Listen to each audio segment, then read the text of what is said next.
Today's Toy Spot, we are having a look at the Mattel DC Comics Multiverse, the Collect and Connect New 52 Doomsday. We have a look today at the Mutant Leader from The Dark Knight Returns.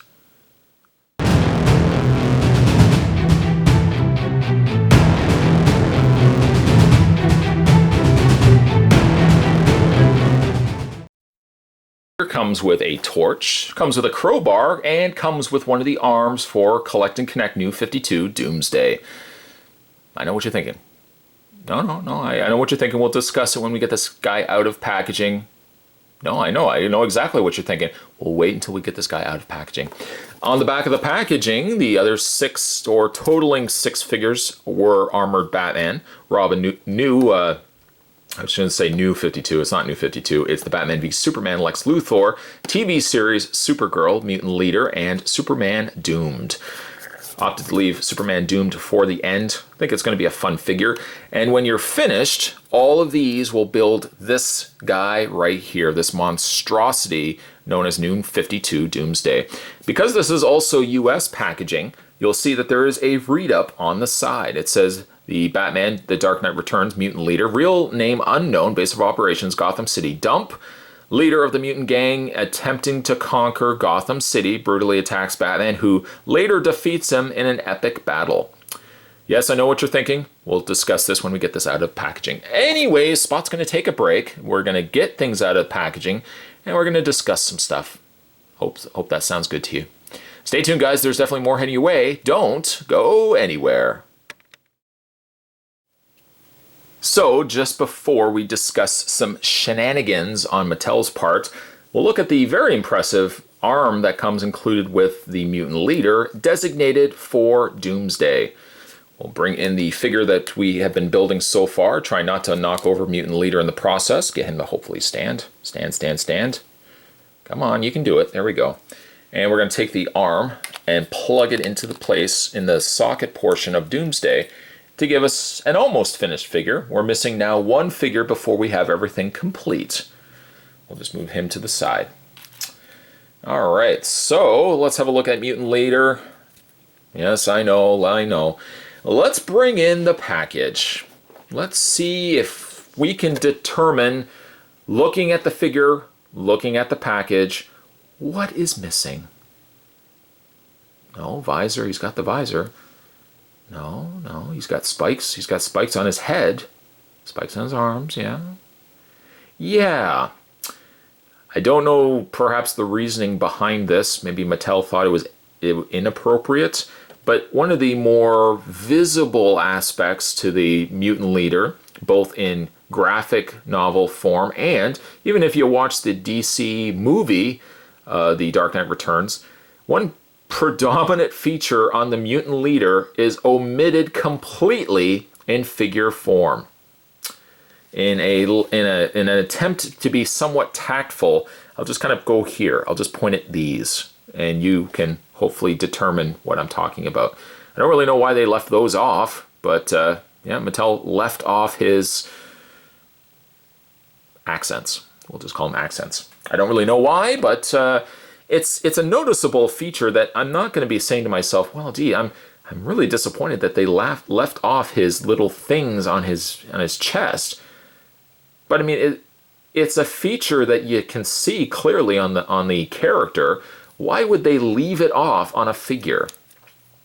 He's a little also on the small side, which makes me almost feel as if that Mutant Leader could have easily been the Collect and Connect figure for this wave, as opposed to giving us a very short figure. I just want to show you what I'm talking about. Now, granted, it's not really the same time period of the story, but you can see how much smaller he is versus Armored Batman. Now, he fights normal costume Batman, but still, you can see how much smaller Mutant Leader is versus Armored Batman. I don't know if anyone would be really saying to myself or saying to themselves, yippee yippee, we're getting ourselves a Mutant Leader Collect and Connect wave. People get a little more excited, I think, for Doomsday than they do for Mutant Leader, but Mutant Leader should have not been this small. He should have been a lot bigger, a lot more imposing, and should have had some extra things going on the front portion of his chest. The face is good. And I do like the orange that they used, a very Cyclops coloring of orange with the red. The mouth aspect of it, I should say, the sculpt on his mouth is quite nice as he's screaming at Batman.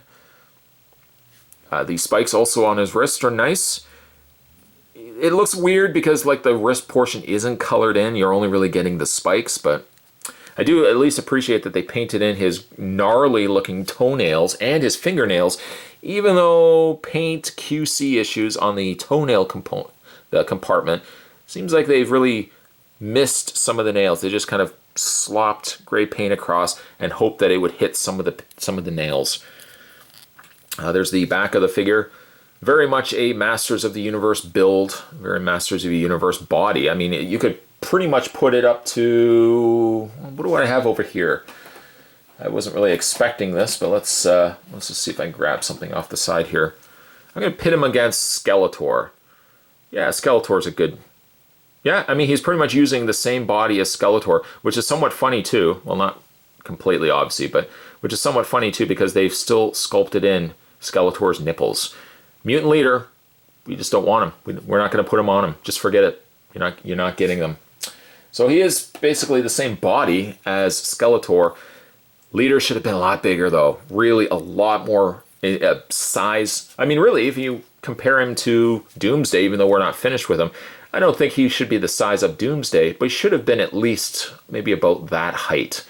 And just a really big, empowering, imposing threat to Cape Crusader.